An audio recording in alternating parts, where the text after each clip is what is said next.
Hello, guys, and welcome to the Wrestling Universe. As we're here to take a look at the last NXT Takeover of the year, which is NXT Takeover War Games 2.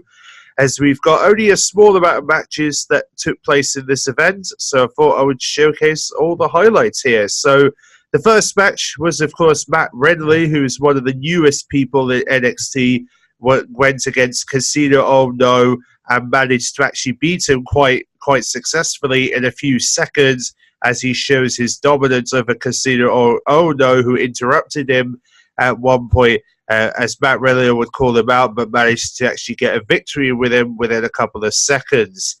So that match was pretty much a squash match, you could say.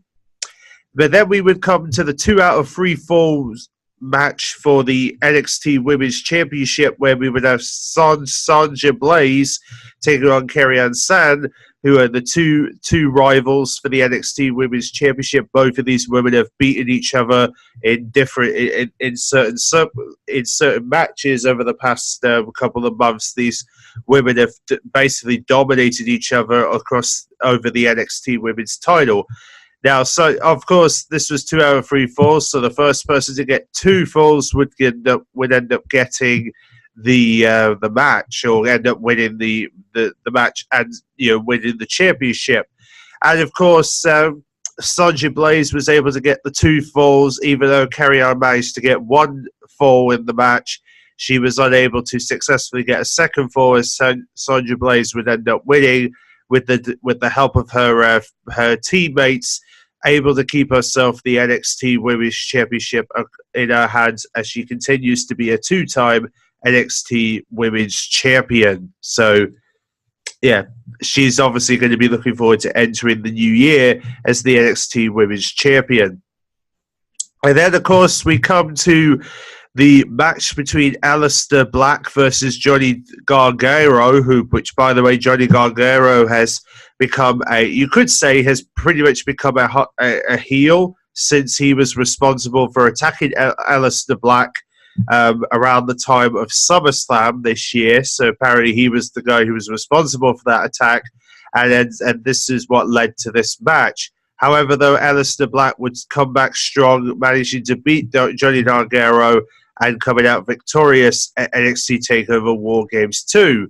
And of course, Aleister Black is going to be battling for the NXT Championship as we head to the first takeover of 2019. So we'll see if Aleister Black can get himself back on top of the NXT food chain as we enter 2019. And then, of course, we have the NXT Championship match where Tommaso Ciampa would take on Velveteen Dream for the NXT Championship. Velveteen Dream trying to dress up as Hulk Hogan, or pretty much the NWO version of Hulk Hogan, which was the ring gear that Hulk Hogan came back into WWE with back in 2002 when he made his long-awaited return since several years after he left the business originally.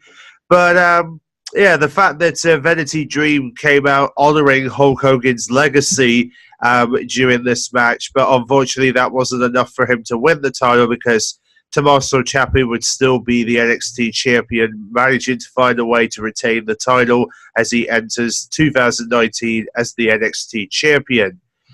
But then we come to the 4 versus 4 War Games match for the year, where the Undisputed Era will take on the team of NXT North America champion Ricochet, the UK champion Pete Dunne, and the War Raiders.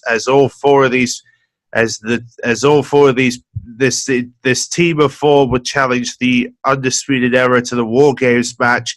And of course, the Ricochet, Peter Dunne, and the War Raiders have managed to beat the Undisputed Era and managed to come out victorious of the War Games match for this year for NXT Takeover, which they did themselves really, really well for this match, which is certainly to say for the least.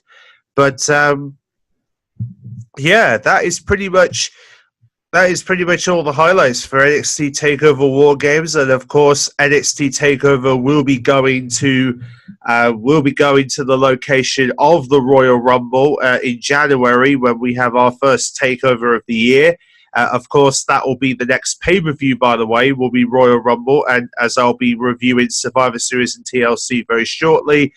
And of course, we'll also be discussing about upcoming things that you will find on the USA Network. If you're in the US, you'll know some of the highlights that WWE have for that network this week, which includes Tribute to the Troops, which comes out later this week, as the WWE's annual Christmas show will finally make its return to the network this month, or this week, should I say.